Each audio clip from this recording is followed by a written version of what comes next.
আপনি জানেন ওয়াইফাই আবিষ্কারের পেছনে একজন হলিউড অভিনেত্রীর হাত ছিল? বলছি হলিউড অভিনেত্রী হেডি লেমারের কথা, যিনি শুধুমাত্র পর্দার তারকা ছিলেন না, ছিলেন একজন উদ্ভাবকও।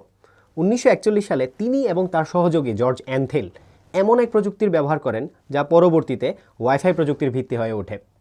দ্বিতীয় বিশ্বযুদ্ধে মিত্রজাহাজের টর্পেডোগুলো নিয়ন্ত্রণ করা হতো রেডিও সিগন্যালের মাধ্যমে, কিন্তু নাৎসিরা সেই সিগন্যাল ট্রেস করতো এবং জ্যাম করে ফেলতো, ফলে টর্পেডো তার লক্ষ্যভ্রষ্ট হতো।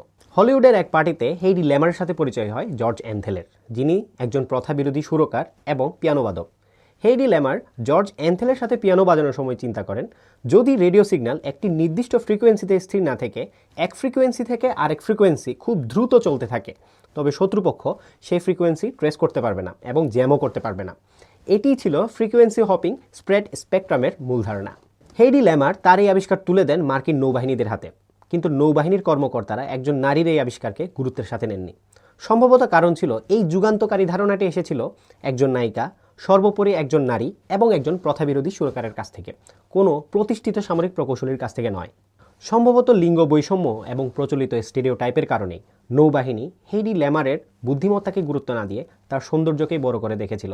তাকে বলা হয়েছিল, তিনি যদি যুদ্ধে সত্যিই সাহায্য করতে চান তবে তার উচিত তার তারকাখ্যাতিকে ব্যবহার করে ওয়ার বন্ড বিক্রি করা। ফলে যেই সিদ্ধান্ত বা যেই আবিষ্কার যুদ্ধের দিক পরিবর্তন করতে পারত, তা পরে রইল অনেকগুলো ফাইলের নিচে।